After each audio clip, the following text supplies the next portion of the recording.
जय श्री गणेशा, जय श्री गणेशा, जय श्री गणेशा। आज आपको भादर शुक्ल गणेश चतुर्थी व्रत कथा सुनाते हैं। सैमनतक मणि की ये कथा है। एक बार नैमिषारण्य तीर्थ में शौनिक आदि 28,000 ऋषियों ने शास्त्र वेजेता सूची से पूछा कि हे सूची महाराज, सभी कार्यों की निर्विघ्न समाप्ति किस प्रकार से हो? धनोपार्जन में कैसे सफलता मिल सकती है और मनुष्यों की पुत्र सौभाग्य एवं संपत्ति की वृद्धि किस प्रकार हो सकती है? पति पत्नी में कलह भाव से बचाव, भाई भाई में परस्पर वैमनस्य से अलगाव तथा उदासीनता से अनुकूलता कैसे मिल सकती है? विदोपर्जन, वाणिज्य, व्यापार, कृषि एवं कर्म एवं शासकों को अपने शत्रु पर विजय प्राप्त करने में कैसे सफलता मिल सकती है? किस देवता के पूजन से मनुष्य को अभीष्ट की प्राप्ति हो सकती है? सूत जी महाराज, इन सब बातों की आप विस्तृत विवेचना कीजिए। सूत जी कहते हैं कि हे ऋषियों, प्राचीन काल में जब कौरव पांडवों की सेना युद्ध के लिए सन्नद्ध हुई तो उसी समय कुंती नंदन युधिष्ठिर ने श्री कृष्ण जी से पूछा था, हे कृष्ण जी, आप यह बतलाइए कि हमारी निर्विघ्न विजय किस प्रकार होगी? किस देवता की आराधना से हमने अभीष्ट सिद्ध प्राप्त करें? श्री कृष्ण जी कहते हैं कि वीर पार्वती जी की महल से उत्पन्न गणेश जी की पूजा कीजिए, उनकी पूजा से आप अपने राज्य को पा लेंगे। युधिष्ठिर ने प्रश्न किया कि हे देव, गणेश पूजन का क्या विधान है? किस तिथि को पूजा करनी चाहिए? श्री कृष्ण जी कहते हैं कि महाराज, भादो महीने में के शुक्ल पक्ष की चतुर्थी को इनकी पूजा करनी चाहिए, अथवा श्रावण, अगहन एवं माघ मास की चतुर्थी को भी पूजा की जा सकती है। श्री कृष्ण जी बताते हैं, हे रुंदर कुमार के ज्येष्ठ भ्राता, हे गजानन महाराज, मैं आपको प्रणाम करता हूँ। रोली पुष्प एवं अक्षत के साथ दो दो दूब लेकर प्रत्येक नाम का उच्चारण करते हुए अलग अलग नामों से दूब अर्पित करनी चाहिए। गणेश जी की पूजा करने से आप सभी पांडवों की विजय होगी, इसमें संदेह की कोई बात नहीं है। यह मैं बिल्कुल सत्य कह रहा हूँ। रैनत मणि का उपाख्यान क्या किया है? नंदकेश्वर कहते हैं कि आप लोग दत्तवच्ची होकर इस कथा को श्रवण करें। भादो शुक्ल चतुर्थी को सदैव सावधानी पूर्वक गणेश जी के शुभदायक व्रत को करें। हे विप्र, नर अथवा नारी को इस व्रत को करते हैं तुरंत ही कष्टों से छुटकारा पाते हैं, उनके सभी कलंकों का शामन एवं विद्गान होता है। संत कुमार जी पूछते हैं कि प्राचीन काल में इस व्रत को किसने किया था? नंद किशोर ने कहा कि इस व्रत को सर्वप्रथम प्रतापवान भगवान वासुदेव जगन्नाथ जी ने किया था। नंद किशोर कहने लगे, पृथ्वी का भार हरण करने के लिए भगवान विष्णु और हलधर बलराम जी ने वासुदेव के पुत्र रूप में अवतार धारण किया। मगध सम्राट जरासंध के बार बार आक्रमण करने के कारण कृष्ण जी के विश्वकर्मा द्वारा समुद्र में स्वर्ण निर्मित द्वारकुमारी बनवाई। उस पुरी में 16,000 रानियों के लिए 16,000 सुंदर महलों का निर्माण करवाया। हे ग्रहराज, हे चंद्रमा को प्रकाश करने वाले, हे वेद रूपी स्वरूप, हे संपूर्ण देवों के अधिपति, आपको मेरा नमस्कार है। हे देवराज, आप मेरे पर प्रसन्न हो। हे दिवकर, आपकी कृपा दृष्टि मेरे ऊपर हो जाए। एक समय की बात है, प्रसेन उस मणि को पहने हुए ही श्री कृष्ण जी के साथ वन में अखरोट खेत के लिए गए।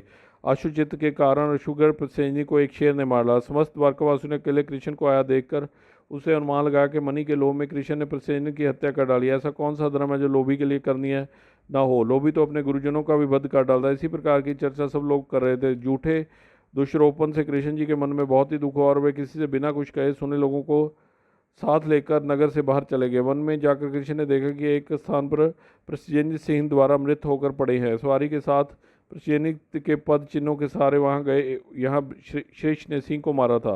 व्यक्त बिंदु के आधार पर श्री कृष्ण उसकी गुफा में घुस गए। श्रीराज की गुफा बहुत ही भयंकर थी और उसमें गहन अंधेरा था। रूप लावण्य से पूर्ण कमल नयनी किशोरी उस पालने को झुला रही थी, उस मंद मुस्कान भी बिखेर रही थी। ऐसी नवज्योति बाला को देखकर कृष्ण जी विस्मित हो गए। वह कमलमुखी बाला धीरे धीरे कह रही थी कि लाडले, तुम क्या क्यों रो रहे हो? देखो, प्रसेनजित को सिंह ने मार डाला और सिंह को हमारे पिताजी ने मारकर यह रय मंतक मणि तुझे खेलने के लिए ला दी। कमल नयन भगवान कृष्ण को देखकर यह बाला कामोत्तर होकर धीरे धीरे प्यार भरी बात करने लगी। जामबान कहने लगे कि मैं सभी देवों, दैत्यों, यक्षों, नागों, गंधर्वों, पिशाचों और मुरंद गुणों से अपराज्य हूँ। वे लोग मेरे पराक्रम के समक्ष नहीं टिक सकते। हे देवाधिदेव, अपने मेरे पर विजय पाई है, इससे आपका देवाधिपत होना निश्चित है। मैं समझ गया, मैं आप में भगवान विष्णु का तेज है, किसी अन्य में इतना बल नहीं सोता। जिसके किंचित कृपट कटाश से चारों पदार्थ सुलभ हो जाते हैं, उसके किंचित रोष से घड़ियाल, मगरमच्छ आदि जीव व्याकुल हो गए हैं और अथाह सागर भी विशुंभ हो उठा। उस सागर ने अपनी धृष्टा के लिए क्षमा याचना की और सेना के लिए मार्ग प्रदान, अपने सेतु बांधकर अपने यश को उज्जवल किया और सैन्य दल के साथ लंका पर आक्रमण करके राष्ट्रों का अपने बाणों द्वारा श्री निषेध किया। आप त्रेता युग के वही धर्मदारी राम हैं। हे महाराज, जब जाम बावान ने पहचान लिए तो उससे देवकी नंदन श्री कृष्ण जी कहने लगे, भगवान श्री कृष्ण त्रिशराज के मस्तक पर अपना कल्याणकारी हाथ फेरते हुए उससे प्रेमपूर्वक कहने लगे, हे ऋषिराज, इस मणि के कारण मुझे झूठा कलंक लगा है। इसी कलंक के निवारणार्थ मणि प्राप्त करने के लिए मैं तुम्हारी गुफा में हूँ। भगवान की बात सुनकर जाम्बवान ने प्रसन्नतापूर्वक अपनी कन्या जाम्बवती को उन्हें समर्पित करके दहेज स्वरूप मणि में भी दे दी। भगवान कृष्ण ने कन्या और मणि ग्रहण कर जाम्बवान के दुर्लभ ज्ञान का उपदेश देकर जाने का विचार किया। एक बार की बात है, श्री कृष्ण जी कहीं गए हुए थे। उनकी अनुपस्थिति में पापात्मा शांतदम्बा ने शतरंज की हत्या करके मणि अपने कब्जे में ले ली। श्री कृष्ण के लौटने पर सत्याभामा ने उन्हें सारी बातें बतलाई। एक बार नगर में पुनः चर्चा उठी कि श्री कृष्ण भीतर से तो काले अर्थात क्लिश्चित हृदय और ऊपर से सीधे दिखते हैं। तब भगवान कृष्ण ने बलदेव जी से कहा, हे भैया, शातदम्बा ने सत्राजित का वध कर डाला है, अब यह मणि के साथ पलायन करने वाला है। शातदम्बा ने सत्राजिन की हत्या करके हम लोगों की मणि का अपहरण कर लिया है। तो श्री कृष्ण की ये लीला थी।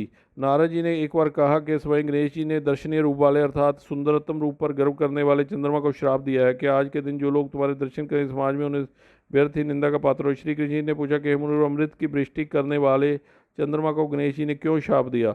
आप इस सर्वोत्तम का विस्तृत वर्णन किया। नारद जी ने उत्तर दिया कि प्राचीन काल में ब्रह्मा, विष्णु और शिव ने मिलकर गणेश जी को अष्ट सिद्धि तथा नवनिधि को पत्नी स्वरूप प्रदान किया। तदंतर शास्त्रोक्त विधि में गणेश जी की पूजा करके उन्हें संपूर्ण देवों में अग्रणी बनाकर प्रजापति ब्रह्मा जी ने उनकी स्तुति करने लगे। उसी दिन से चंद्रमा अपना स्थान जल में बनाकर रहने लगा। इधर देवता, ऋषि और गंधर्वों को बड़ी निराशा हुई और वे सब दुखी होकर देवराज इंद्र के नेतृत्व में पितामह ब्रह्मा जी के लोक में आए। चंद्रमा ने कहा, हे विभो, आप समस्त कारणों में आदि कारण हैं, आप स्वयं एवं सबके जानने योग्य, आप मुझ पर प्रसन्न होइए। देवता लोग निवेदन करने लगे कि हे देवाधिप, आप चंद्रमा को शाप मुक्त कर दें। यही वरदान हम सभी आपसे चाहते हैं। आप ब्रह्मा जी के बड़प्पन का विचार कर चंद्रमा को शाप मुक्त कर दें। इसी तरह श्री गणेश जी ने कहा कि कृष्ण पक्ष की प्रत्येक चतुर्थी को जो लोग लड्डू का भोग लगाकर मेरा पूजन करेंगे और विधि पूर्वक रोहिणी के साथ तुम्हारी पूजा करेंगे, जो लोग मेरी स्वर्ण भरत प्रतिमा का पूजन करके कथा श्रवण करेंगे एवं ब्राह्मण भोजन कराकर उन्हें दान देंगे, तो मैं सदैव उनके कष्टों का निवारण करूंगा। अतः मनुष्य को चाहिए इस क्लेश पारक कथा को अवश्य ही सुने। नर अथवा नारी पर किसी प्रकार का संकट आने पर इस व्रत के करने से उनके सभी मनोरथ सिद्ध होते हैं। विद्वद नाशक गणेश जी की प्रसन्नता से मनुष्य को संसार के सभी पदार्थ सुलभ हो जाते हैं। जय श्री गणेशा, जय श्री गणेशा, जय श्री गणेशा।